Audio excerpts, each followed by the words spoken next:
हाँ, तो हम आज पढ़ रहे हैं 10th क्लास का सेकंड लेसन साइंस का। इसमें हम पढ़ेंगे अम्ल, क्षारक और लवण। तो पहले हम देखते हैं अम्ल। अम्ल और क्षार की विशेषता देख लेते हैं। तो अम्ल अम्ल क्या होता है? अम्ल स्वाद में क्या होते हैं? स्वाद में खट्टे होते हैं। और ये क्या कर देते हैं? लिटमस पत्र को नीले को लाल कर देता है।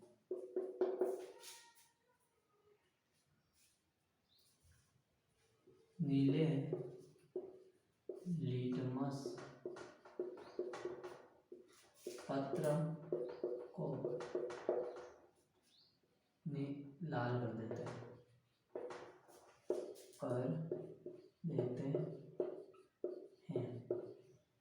और जो भी अम्ल होते हैं ये जलीय विलयन में H+ आयन देते हैं। अम्ल जलीय विलयन में H+ आयन देते हैं।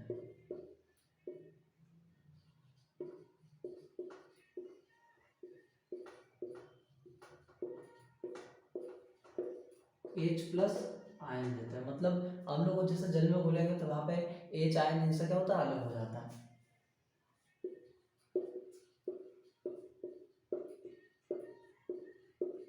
अब हम देख लेते हैं क्षार की विशेषता।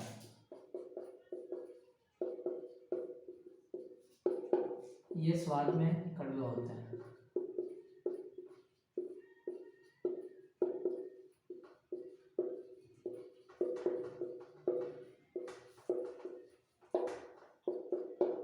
ये लाल लिटमस को क्या कर देते हैं? नीला कर देते हैं।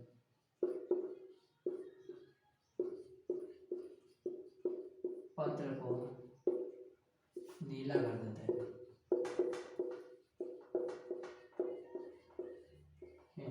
और क्षार जो होते हैं वो जलीय विलयन में OH- आयन देते हैं।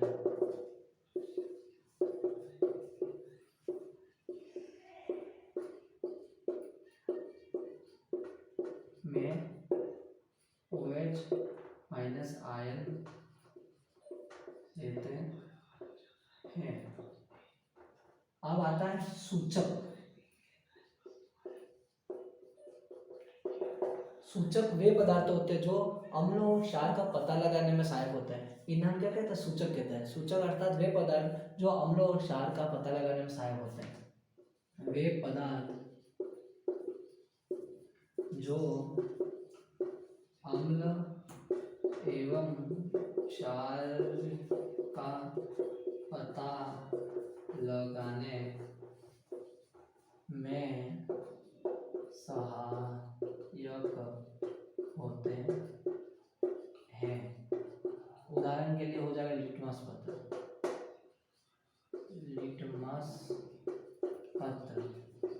और ये किससे प्राप्त होता है? लिटमस पत्र जो होता है ब्रायोफाइटा के लीचन समूह के पौधे से प्राप्त होता है, इसलिए इसको लिटमस पत्र कहा जाता है। तो इस प्रकार एक ट्रिक मैं आपको बता दूं, जैसे अम्ल और क्षार के लिटमस पत्र किस में क्या चेंज होता है उसमें कंफ्यूजन होता है। तो अम्ल में हम क्या कर देंगे? अनिल नाम याद रखेंगे। अम्ल अम्ल क्या करेंगे? नीले लिटमस को क्या कर देंगे? लाल लिटमस में परिवर्तित कर देंगे। और क्षार इसका जस्ट उल्टा, लाल लिटमस को नीले लिटमस में परिवर्तित कर देंगे। और जो ये लिटमस पत्र है ये किससे प्राप्त होता है? लीचन नामक एक पौधे से प्राप्त किया जाता है। इसको किससे प्राप्त किया जाता है? लीचन नामक एक पौधे से प्राप्त किया जाता है। तो हम जैसे सूचकों के प्रकार में देखेंगे, एक घनीय सूचक आता है। घनीय सूचक ऐसे सूचक जिनकी घन अम्लीय या क्षारीय माध्यम में परिवर्तित हो जाती है उन्हें क्या कहते हैं? घनीय सूचक। ऐसे सूचक जिनकी घन अम्लीय या क्षारीय माध्यम में परिवर्तित हो जाती है उन्हें घनीय सूचक कहते हैं। उदाहरण के लिए प्याज, लौंग, वेनिला। वैसे एक संश्लेषित सूचक आता है जो क्या लैब में प्राप्त किया जाता है। उसमें क्या हो जाएगा? मेथिल ऑरेंज और फिनोल्फ्थेलिन। मेथिल ऑरेंज, फिनोल्फ्थेलिन एक ऐसा सूचक है जो क्या संश्लेषित सूचक है। इसको यदि हम मतलब इनमें क्या होता है? जब ये क्षारीय माध्यम में होते हैं, क्षारीय माध्यम में इनका रंग क्या होता है? गुलाबी होता है।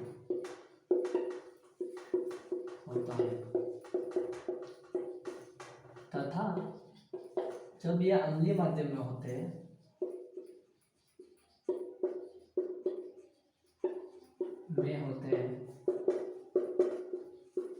हैं तब ये क्या होता है, रंगहीन। तब ये क्या होता है, रंगहीन होते हैं।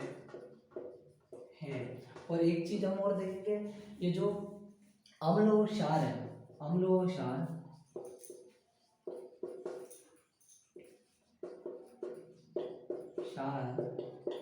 धातुओं से क्रिया करके क्या करते हैं, धातुओं से क्रिया करके लवण और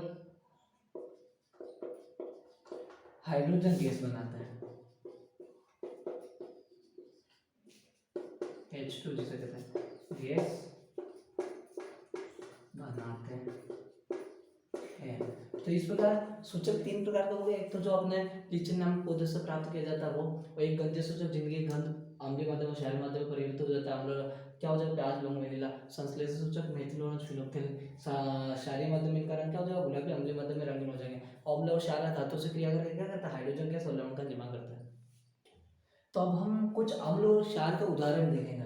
अम्ल और क्षार के उदाहरण, अभी तक तो हम इंट्रोडक्शन कर रहे थे, अब अम्ल और क्षार के बारे में थोड़ा जान लेते हैं। एक अम्ल होता है HCl, जो हमें दूसरे लेसन में दिए हुए, ये थोड़ा इंपॉर्टेंट है बोर्ड की दृष्टि से। HCl को हम पढ़ते समय क्या हाइड्रोक्लोरिक अम्ल भी पढ़ते हैं, ठीक है, HCl। और एक होता है HNO3, इसको नाइट्रिक अम्ल भी कहते हैं, HNO3। और ये सब अम्ल है। H2SO4 सल्फ्यूरिक अम्ल, H2SO4 को क्या कहते हैं, सल्फ्यूरिक अम्ल। CH3COOH यह एसिटिक अम्ल है। इनको जब जल में हम बोलेंगे, तो पानी में इनका घोल बनाएंगे तो क्या H+ या आयन देंगे। और इसी प्रकार एक क्षार होता है, क्षार है NaOH, सोडियम हाइड्रोक्साइड, क्या सोडियम हाइड्रोक्साइड। और इसको भी हम अगर पानी में घोलेंगे तो क्या OH- देंगे, क्या देगा OH-, और ये देंगे H+ आयन। और सेकंड नंबर हो जाएगा KOH, जो क्या है पोटेशियम हाइड्रोक्साइड। ये होता है MgOH Holt wise, milk of magnesia भी इसको कहते हैं, इसका दूसरा नाम है। और ऐसे मैग्नीशियम हाइड्रोक्साइड कहते हैं इसका। इसके बाद आता है CaOH होल्ट वाइज, ये कैल्शियम हाइड्रोक्साइड कहते हैं। और ये बुझा हुआ चूना भी इसका दूसरा नाम है। और ये सब क्या होगा, ये क्षार होगा और ये अम्ल होगा। अब हम देखते हैं एक उदासीनीकरण अभिक्रिया जो अति महत्वपूर्ण है। इसमें बोर्ड में इसका प्रश्न भी आ चुका है पहले, और वो बहुत महत्वपूर्ण है। उदासीनीकरण अभिक्रिया किसे कहते हैं, अम्ल और क्षार आपस में अभिक्रिया करके लवण और जल का निर्माण करते हैं, उसे क्या कहते हैं, उदासीनीकरण अभिक्रिया।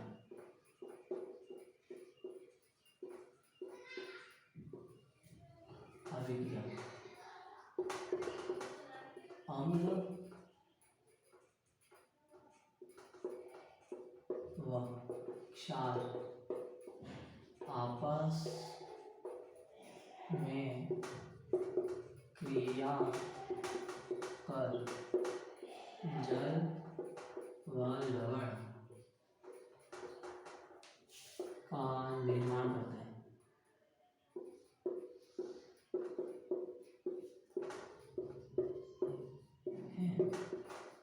इसे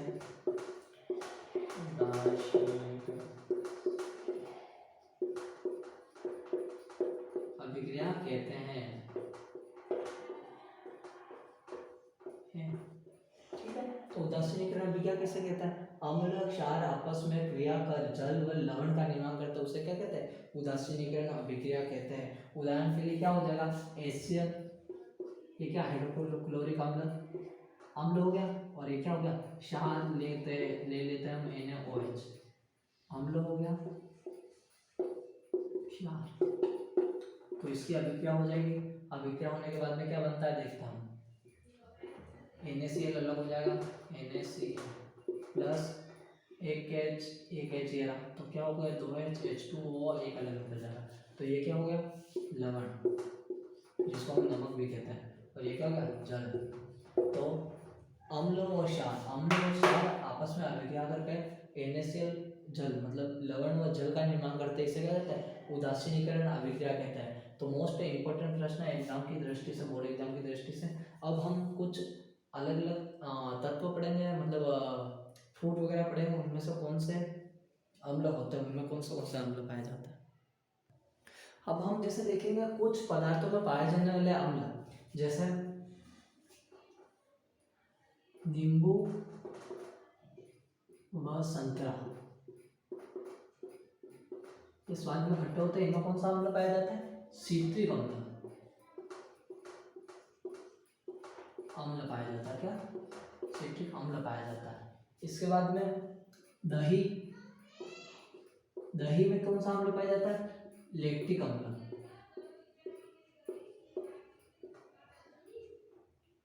पाया जाता है। और दही में लैक्टिक अम्ल पाया जाता है, इसको लैक्टिक अम्ल को बनाता कौन है? लैक्टोबैसिलस जीवाणु होता है। जो क्या दही में लैक्टोबैसिलस गिरने के बाद में लैक्टिक अम्ल का निर्माण करते हैं, इसलिए दही में कौन सा अम्ल पाया जाता है? लैक्टोबैसिलस। लैक्टिक अम्ल पाया जाता है और लैक्टोबैसिलस को बनाता है। और तीसरा हम देख लेंगे सिरका। सिरका में एसिटिक अम्ल पाया जाता है। सिरका में अम्ल पाया जाता है। और इस प्रकार चींटी का डंक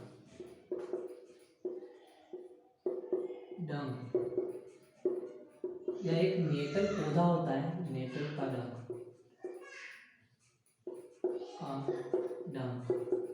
इन दोनों में मेथनोइक अम्ल पाया जाता है।